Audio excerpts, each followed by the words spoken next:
امریکہ اور ایران کے درمیان بڑھتی کشیدگی کے باعث عالمی منڈی میں تیل کی قیمتوں میں اضافہ ریکارڈ کیا گیا ہے۔ سنگاپور میں موصولہ اطلاعات کے مطابق خام تیل کی قیمتوں میں 2% سے زائد اضافہ ہوا۔ برطانوی خام تیل کی فی بیرل قیمت بڑھ کر $107.55 ہو گئی، جبکہ امریکی خام تیل کی فی بیرل قیمت $96.42 تک پہنچ گئی ہے۔ ایران کے شمال مغربی شہر اردبیل میں شہریوں کا امریکہ اور اسرائیل کی مبینہ جارحیت کے خلاف شدید احتجاج۔ مظاہرین نے اپنی حکومت کے حق میں حمایت کا اظہار کرتے ہوئے قومی یکجہتی کا پیغام دیا۔ شہریوں نے خطے میں بڑھتی کشیدگی پر غم و غصے کا اظہار کیا اور بیرونی دباؤ کے خلاف متحد رہنے کا اعلان کیا۔ ایران میں حالیہ صورتحال کے باعث مختلف شہروں میں عوامی رد عمل سامنے آ رہا ہے۔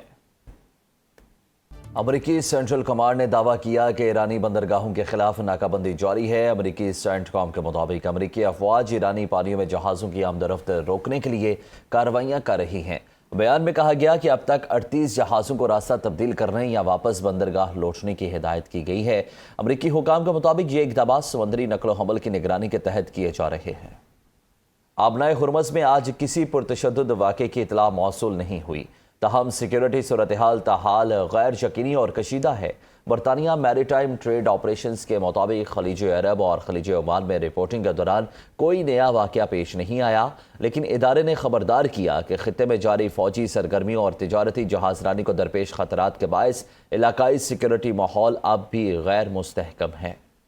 اردن کے شاہ عبداللہ کا ایران امریکہ ڈیل میں عرب ممالک کے تحفظ کی ضمانت کو شامل کرنے کا مطالبہ۔ کویتی وزیر خارجہ نے اردن کے دارالحکومت میں عمان میں اردن کے بادشاہ شاہ عبداللہ دوم سے ملاقات کی۔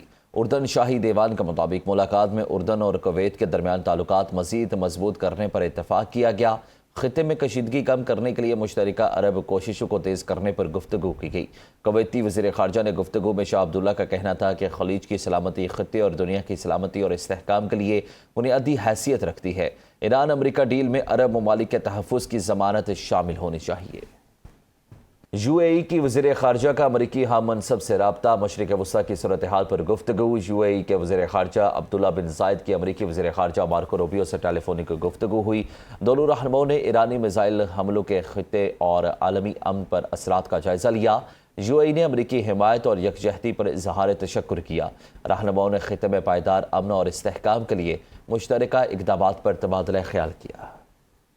قطر کے وزیر اعظم شیخ محمد بن عبد الرحمن بن جاسم الثانی نے سعودی وزیر خارجہ شہزادہ فیصل بن فرحان بن عبداللہ آل سعود سے ٹیلی فونک رابطہ کر کے امریکہ، ایران اور خطے کی مجموعی صورتحال پر تبادلہ خیال کیا۔ قطری میڈیا کے مطابق دونوں رہنماؤں نے جنگ بندی اور ممکنہ طور پر دوبارہ کشیدگی بڑھنے کے خدشات پر تشویش کا اظہار کرتے ہوئے خطے میں امن و استحکام کے فروغ کے لیے جاری سفارتی کوششوں کا جائزہ لیا۔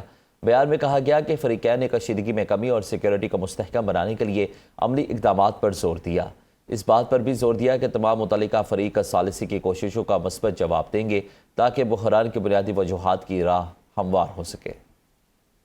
ایکزیوس کے مطابق ایران سے کشیدگی کے ابتدائی مرحلے میں اسرائیل نے متحدہ عرب امارات کو اپنا جدید فضائی دفاعی نظام آئرن ڈوم فراہم کیا اور اسے چلانے کے لیے فوجی اہلکار بھی بھیجے۔ اسرائیلی حکام کے مطابق وزیر اعظم بنیامین نیتنیاہو نے اماراتی صدر محمد بن زائد ال نہیان سے گفتگو کے بعد یہ اقدام اٹھایا۔ یہ پہلا موقع تھا کہ اسرائیل نے یہ نظام کسی دوسرے ملک کو دیا اور امریکہ اور اسرائیل کے بعد امارات تیسرا ملک بنا جہاں یہ استعمال ہوا۔ رپورٹ کے مطابق اسرائیلی فضائیہ نے جنوبی ایران میں کم فاصلے تک مار کرنے والے میزائلوں کو بھی نشانہ بنایا تاکہ وہ خلیجی ممالک تک نہ پہنچ سکیں۔ حکام کا کہنا ہے کہ اس دفاعی نظام نے درجنوں ایرانی میزائل حملوں کو ناکام بنایا۔ امریکہ اور ایران کے درمیان بڑھتی کشیدگی کے باعث عالمی منڈی میں تیل کی قیمتوں میں اضافہ ریکارڈ کیا گیا ہے۔ سنگاپور میں موصولہ اطلاعات کے مطابق خام تیل کی قیمتوں میں 2% سے زائد اضافہ ہوا۔